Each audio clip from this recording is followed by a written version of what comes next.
स्वागत है आपका हमारे YouTube चैनल पर। आज के इस वीडियो में हम डिस्कस करेंगे टेक्निकल कम्युनिकेशन का unit number 1।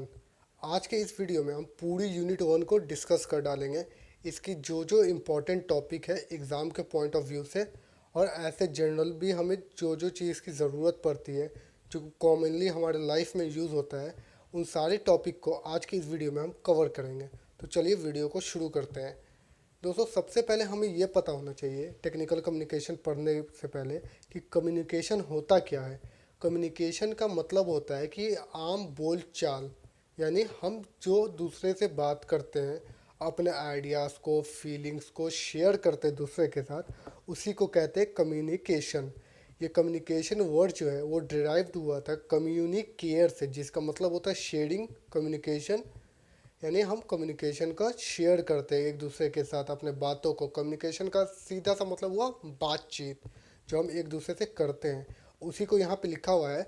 The word communication has been derive from a Latin word communicare which means sharing. Communication is indeed sharing of ideas and feeling between two or more person, यानी दो या दो से ज़्यादा लोगों के बीच में हम अपने आइडियाज़ को, फीलिंग्स को, अपने थॉट्स को शेयर करते हैं, उसी को कहते हैं कम्युनिकेशन।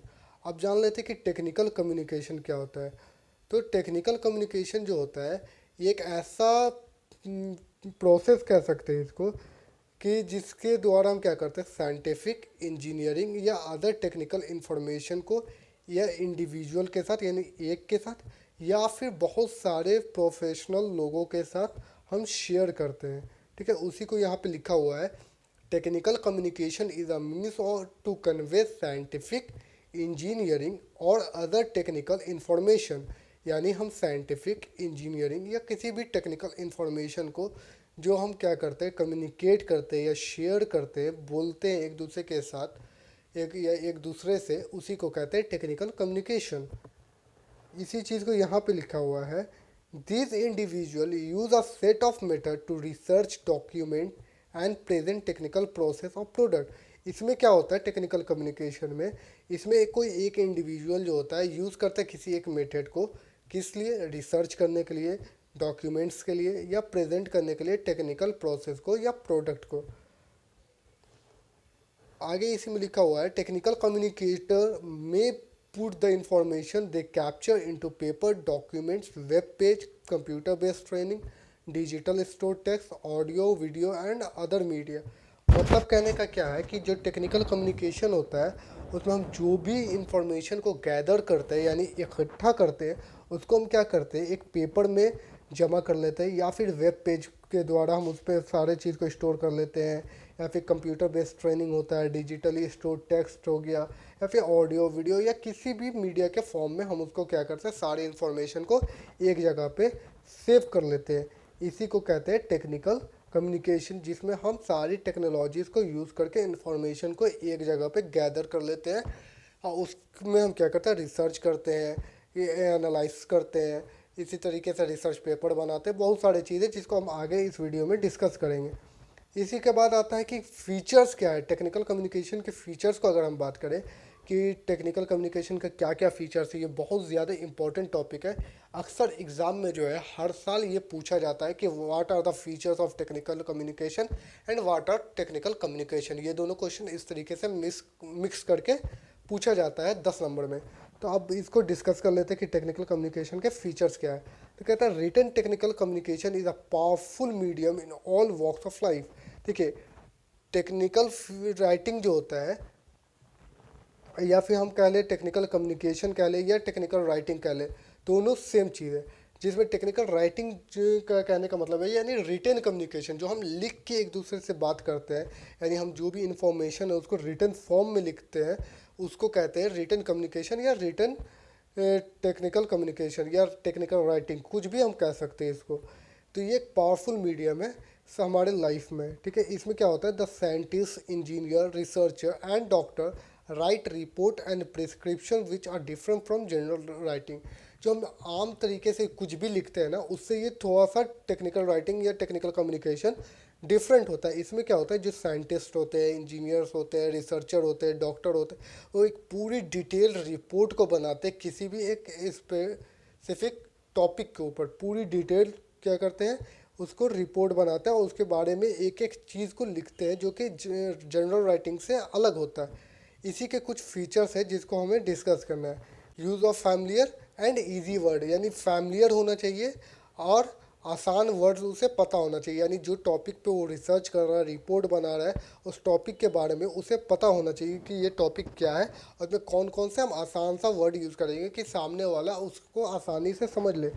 उसी को यहाँ पे लिखा गया है, in professional and technical writing instead of the abstract words familiars words should be use. मतलब कि जो हम वैसा वर्ड को यूज़ ना करें इसमें, एब्स्ट्रैक्ट वर्ड जैसे कि कुछ हार्ड वर्ड होते हैं या फिर कुछ ऐसे वर्ड होते हैं जिसका मीनिंग हमें नहीं पता होता आमतौर पे, वैसे वर्ड्स को यूज़ ना करके हम इसमें वैसे वर्ड को यूज़ करते हैं जिससे सब कोई वाकिफ़ है, फैमिलियर है। ठीक है। Technical writing does not require unessential words, इसमें कोई ऐसे वर्ड्स को हम यूज़ नहीं करते हैं जिसकी हमें ज़रूरत नहीं होती है। इसके बाद अगला पॉइंट आता है, use of sentence of moderate length. यानी हम जो भी सेंटेंस को यूज़ कर रहे हैं उसका जो लेंथ होता है वो मॉडरेट होना चाहिए। ऐसा नहीं है कि हम अपने पैराग्राफ को बहुत ज़्यादा लंबा कर दें या फिर बहुत ज़्यादा शॉर्ट कर दें जिससे हमें पढ़ने में दिक्कत आने लगे। इसलिए हम 12 से 15 वर्ड को एक सेंटेंस में रखना है, बहुत ज़्यादा बड़ा भी नहीं करना, बहुत ज़्यादा छोटा भी नहीं करना। इसके बाद आता है use of clear sentence. Use of clear sentence से क्या मतलब है कि हम जो भी सेंटेंसेस को लिख रहे हैं वो बिल्कुल क्लियर होना चाहिए। यानी उसकी जो मीनिंग निकल के आ रही है वो मीनिंग बिल्कुल नॉर्मल हो और क्लियर हो कि आसानी से लोगों को समझ में आ जाए कि हम इसमें क्या लिखे और इस सेंटेंस का क्या मतलब हो रहा है। इसी के बाद आता है use of active voice. Active voice use करने का मतलब क्या है, जितने भी हम सेंटेंस लिख रहे हैं वो सब एक्टिव वॉइस में होना चाहिए, पैसिव वॉइस में नहीं होना चाहिए। यानी जो कि वर्ड को होता हुआ बता रहा है कि ये वर्ड हुआ है, ठीक है, उस चीज़ को हमें लिखना है। इसके बाद आता है अवॉइड करना हम लोगों को इनएक्यूरेट एक्सप्रेशन को। यानी इनएक्यूरेट एक्सप्रेशन कहने का मतलब है कि जितना भी हम उसमें डिटेल्स को लिख रहे हैं वो सब एक्यूरेसी होना चाहिए। यानी एक्यूरेसी ज़्यादा से ज़्यादा होना चाहिए, यानी जितना ज़्यादा सही हो सके उतना ज़्यादा हम कोशिश करें उसको सही सही लिखने का। ऐसा ना हो कि हम कुछ भी उल जुलूल उसमें भर दे रहे हैं जिसका मीनिंग नहीं निकल रहा और सिर्फ वो क्या कर रहा है, लेंथ उसकी बढ़ती जा रही है और कोई एक स्पेसिफिक मीनिंग या कोई एक एकदम ठोस जो उसका मतलब होता है वो नहीं निकल रहा है। तो इस चीज़ से हमें क्या करना है, अवॉइड करना है, इस चीज़ को हमको अवॉइड करना और एक्यूरेसी ज़्यादा से ज़्यादा रखना है टेक्निकल राइटिंग में। लॉजिकल डिवीजन ऑफ पैराग्राफ, यानी पैराग्राफ का लॉजिकल डिवीजन कहता है, in order to make a technical document clear and meaningful thoughts should be properly arrange into paragraph. कहता है कि जब हम बनाना शुरू करते हैं टेक्निकल रिपोर्ट्स को या टेक्निकल राइटिंग जब लिखना शुरू करते हैं तो उसमें क्या करते हैं, जितने भी टेक्निकल डॉक्यूमेंट्स होते हैं वो एकदम क्लियर होना चाहिए, यानी स्पष्ट होना चाहिए और मीनिंगफुल होना चाहिए। मीनिंगफुल कहने का मतलब उसका हर एक का एक स्पेसिफिक मतलब निकलना चाहिए। ठीक है। और उसको हम अरेंज कैसे करेंगे, पैराग्राफ के फॉर्म में अरेंज करेंगे जिसको हमें पढ़ने में और समझने में आसानी हो जाए। इसके बाद आता है जनरल और टेक्निकल कम्युनिकेशन के बीच में डिफरेंस। ये भी काफ़ी ज़्यादा पूछे जाने वाला क्वेश्चन है। ठीक है। तो इसको जल्दी से फटाफट डिस्कस कर लेते हैं। देखिए, टेक्निकल कम्युनिकेशन क्या होता है, इसमें हम लोग यूज़ करते हैं पर्पस को इन्फॉर्म करने के लिए और इम्पार्ट करने के लिए किसको, इन्फॉर्मेशन को। इसका मेन पर्पस क्या है कि हम इन्फॉर्म करें और इम्पार्ट करें इन्फॉर्मेशन को, यानी जो भी इन्फॉर्मेशन उसको एक जगह गैदर करें और उस इन्फॉर्मेशन को हम शेयर करें या फिर उसको हम एक रिटन फॉर्म में लिख लें। वहीं पे जनरल कम्युनिकेशन क्या होता है, जनरल कम्युनिकेशन जो आम बोलचाल की भाषा होती है, जैसे हम अभी आपको ये चीज़ समझा रहे हैं तो ये हो गया जनरल कम्युनिकेशन। इसी तरीके से क्या हो गया, दूसरा अगर हम पॉइंट की बात करें तो कहता है technical communication is based on data and fact. Technical communication जो होता है वो बेस होता है डेटा पे और फैक्ट पे। जनरल कम्युनिकेशन क्या होता है, बेस होता है इमेजिनेशन पे और फैंटेसी पे। यानी जैसे कि हम सोच लिया कि ऐसा हुआ होगा या ऐसा हो सकता है तो उस चीज़ पे जनरल कम्युनिकेशन होता है। इसी तरीके से style is accurate and precise. Technical communication में क्या होता है, स्टाइल जो होता है वो एक्यूरेट होता है, यानी लिखने का जो तरीका होता है, रिपोर्ट बनाने का जो तरीका तो वो बिल्कुल एक्यूरेट होता है और प्रिसाइज यानी एक फिक्स लेंथ होता है उसका।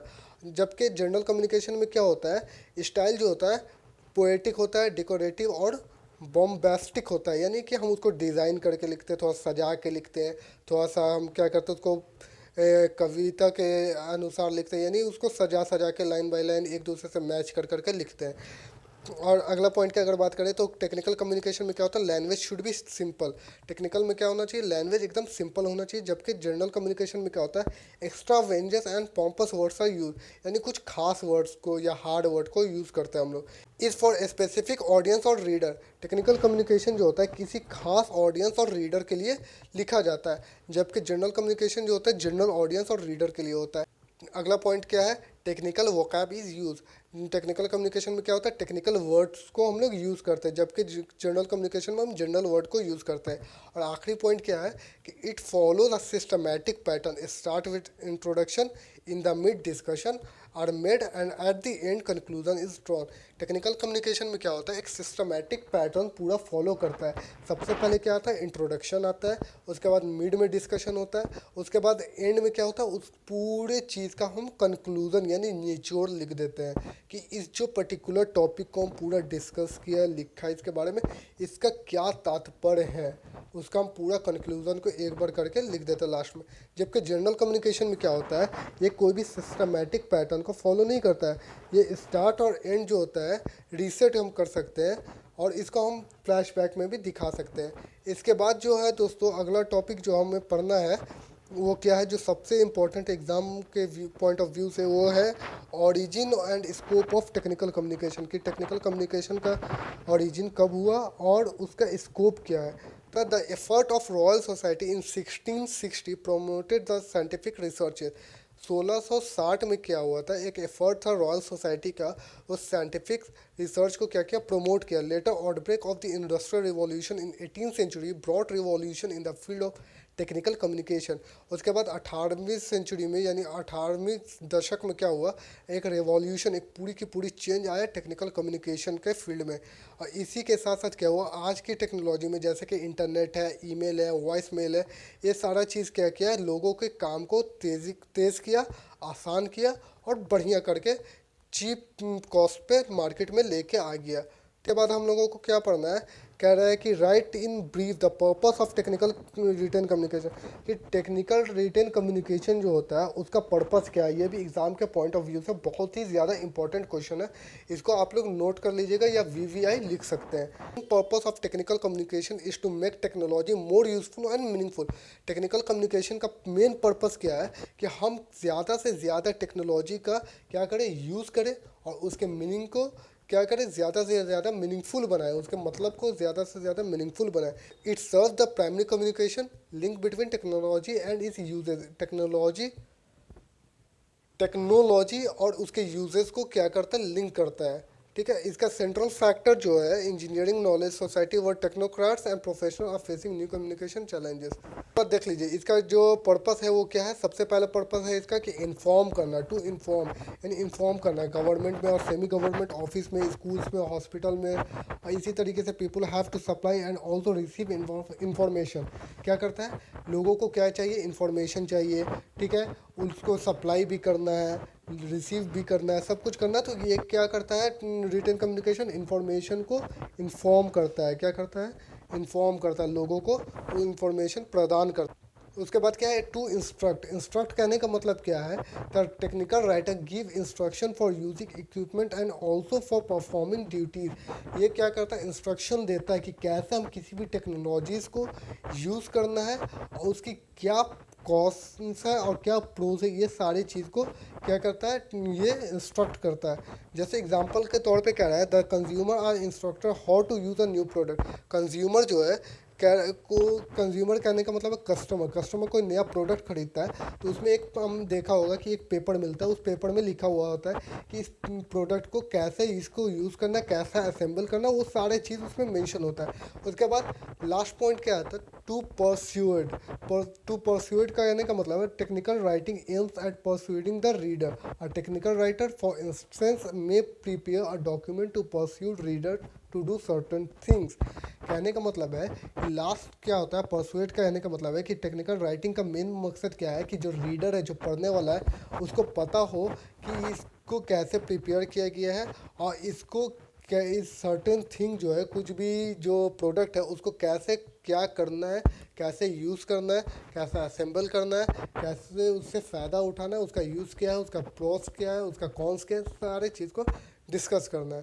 ठीक है, इसके बाद हम जो है डिस्कस करेंगे जो सबसे इम्पोर्टेंट है एग्ज़ाम के पॉइंट ऑफ व्यू से, वो आपको है टेक्निकल राइटिंग। कि टेक्निकल राइटिंग क्या होता है और क्या गुड टिप्स है टेक्निकल राइटिंग को लिखने का। तो टेक्निकल राइटिंग क्या होता है, एक टाइप है राइटिंग लिखने का जहाँ पे ऑथर जो होता है लिखता है एक पर्टिकुलर सब्जेक्ट को जिसकी ज़रूरत होती है डायरेक्शन का, इंस्ट्रक्शन का और एक्सप्लेनेशन का। इसी को यहाँ पे लिखा गया है, technical writing is a type of writing where the author is writing about a particular subject that requires direction, instruction or explanation.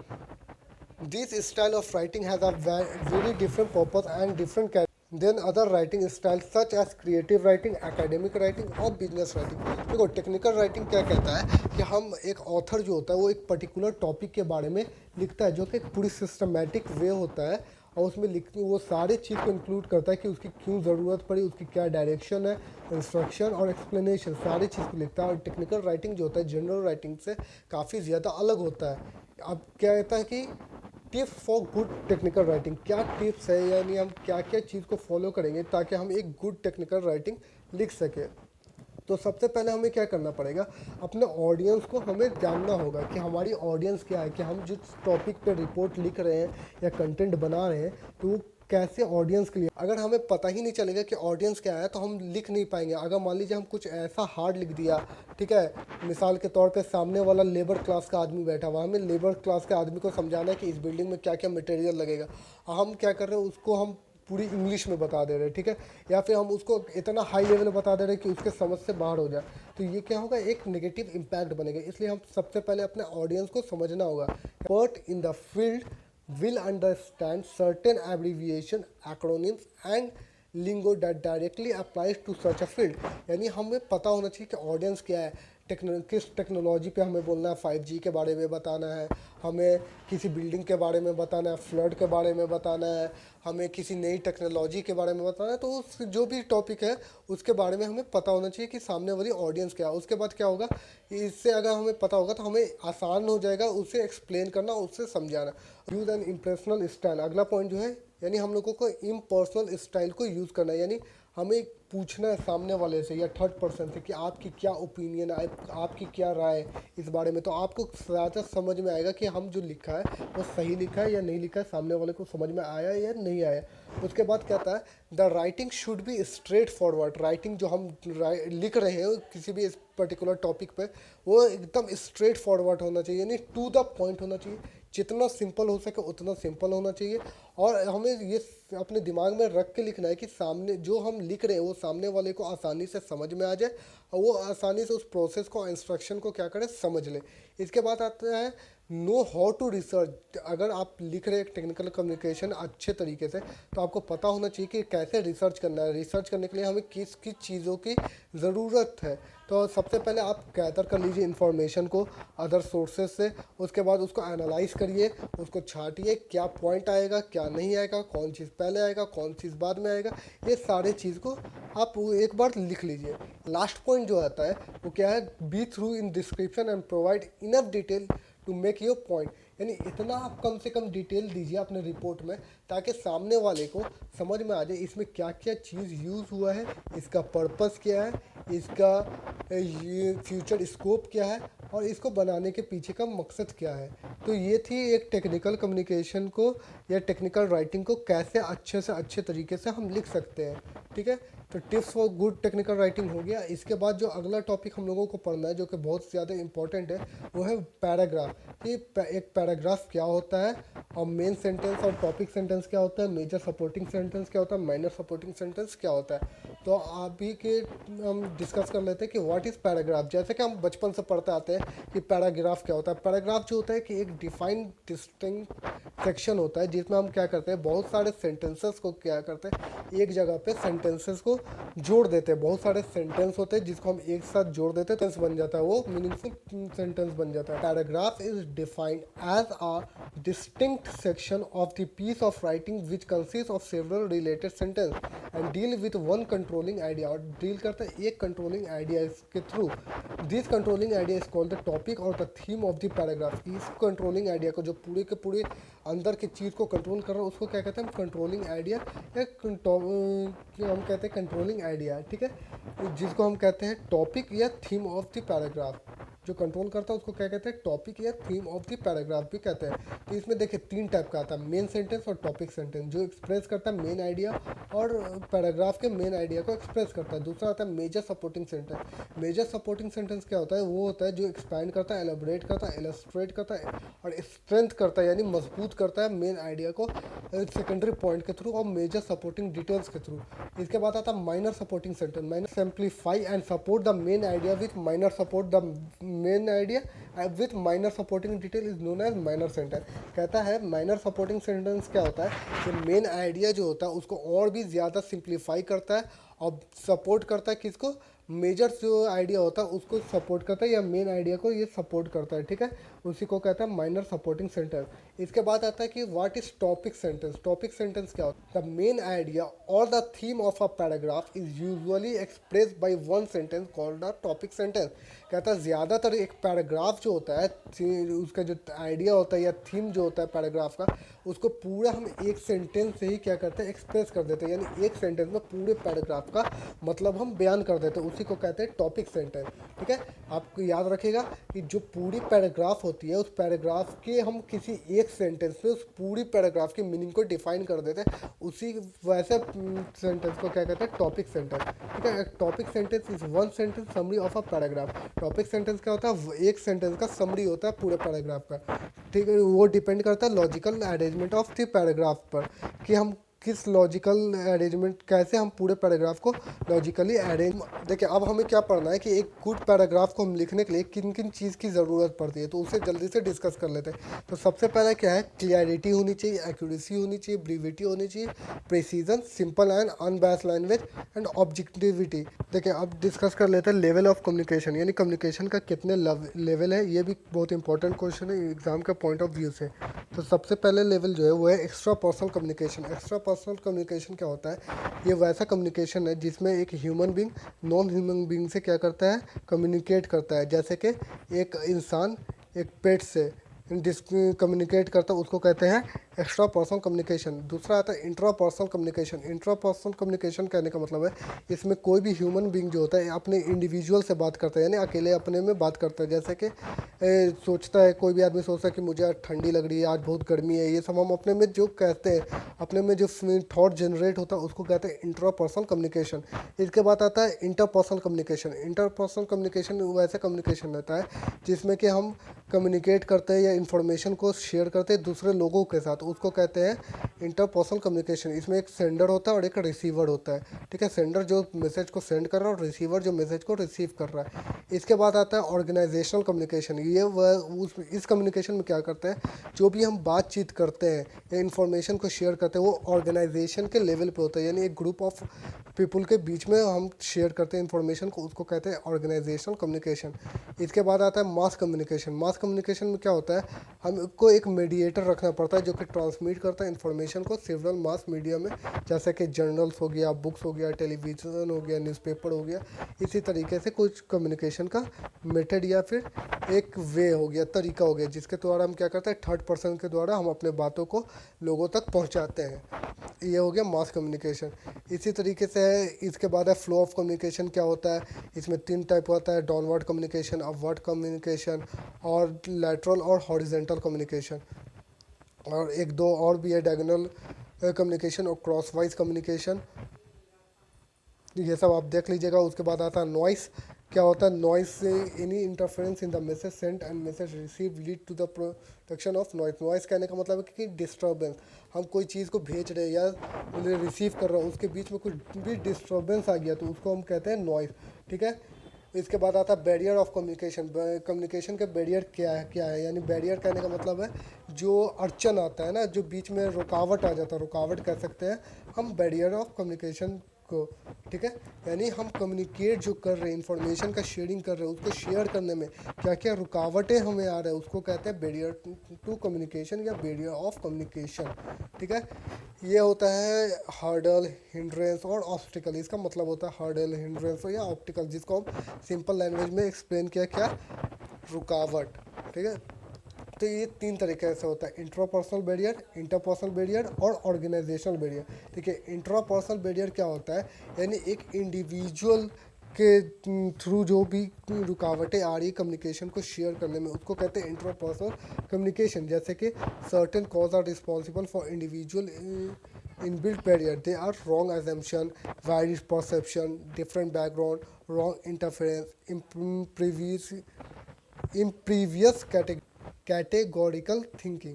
जैसे कि हम अपने में रॉन्ग एजम्पशन कर लिया, किसी के बारे में गलत सोच लिया, या किसी के बारे में कुछ भी सोच रहे हैं, या कुछ डिफरेंट बैकग्राउंड पे, ये सब है जो खुद में हम कुछ भी सोच के हम रुकावट पैदा कर ले रहे हैं, उसको कहते हैं इंट्रापर्सनल बैरियर।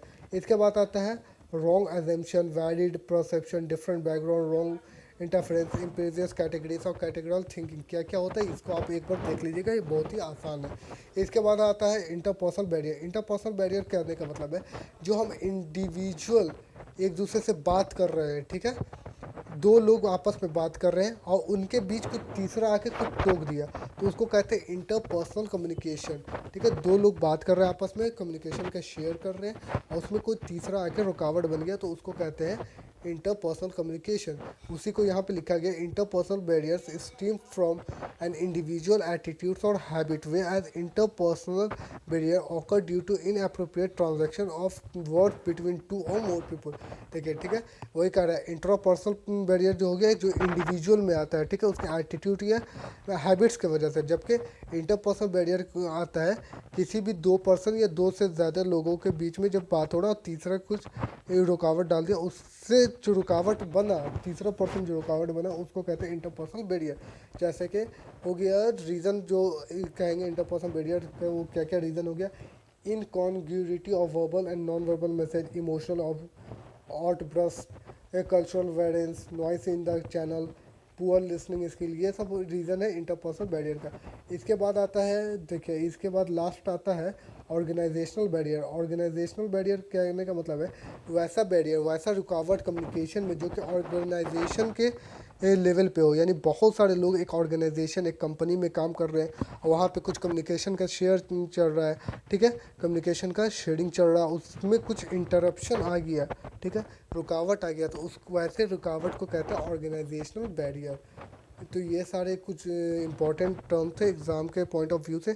इसके बाद कुछ कुछ बचता है जिसको आप खुद देख लीजिएगा, जैसे कि फीडबैक क्या होता है, टाइमली मैसेज क्या होता है। फीडबैक जानते हैं कि जो भी हम काम करते हैं उसके बारे में रिव्यू देना, उसको कहते हैं अच्छा रिव्यू या बुरा रिव्यू, जो भी आप उसके बारे में रिव्यू देते हैं उसको कहते हैं फीडबैक। उसी तरीके से टाइमली मैसेज है, क्लैरिटी ऑफ मैसेज है, म्यूचुअल ट्रस्ट है, टू वे प्रोसेस है, ये सब छोटे मोटे 2 नंबर में आ सकता है, ये सबको आप खुद देख सकते हैं। इसी के साथ यूनिट 1 आज का कंप्लीट हो गया। आई होप आपको ये पूरी वीडियो पसंद आई होगी। अगर इस वीडियो में बोलने के अंदाज में कुछ गलती हुई होगी तो उसके लिए मैं माफ़ी चाहता हूँ। इंशाल्लाह अगला वीडियो बहुत जल्द लाऊंगा, और इसमें कुछ भी आपको अगर यूनिट 1 से रिलेटेड आपको कोई भी डाउट हो या कुछ भी क्वेश्चन पूछना हो तो आप बिल्कुल कमेंट सेक्शन में क्वेश्चन पूछ सकते हैं, आपके जवाब जल्द से जल्द दिया जाएगा। आई होप वीडियो आपको पसंद आए। अगर वीडियो पसंद आई है तो वीडियो को लाइक करना और ज़्यादा से ज़्यादा लोगों तक शेयर करना, ताकि हर किसी को इसके बारे में पता चल सके और सबका एग्ज़ाम अच्छा से अच्छा जा सके। और चैनल को सब्सक्राइब करें ताकि अगला जो यूनिट है उसके नोटिफिकेशन जल्दी से जल्दी आप लोगों को मिल जाए।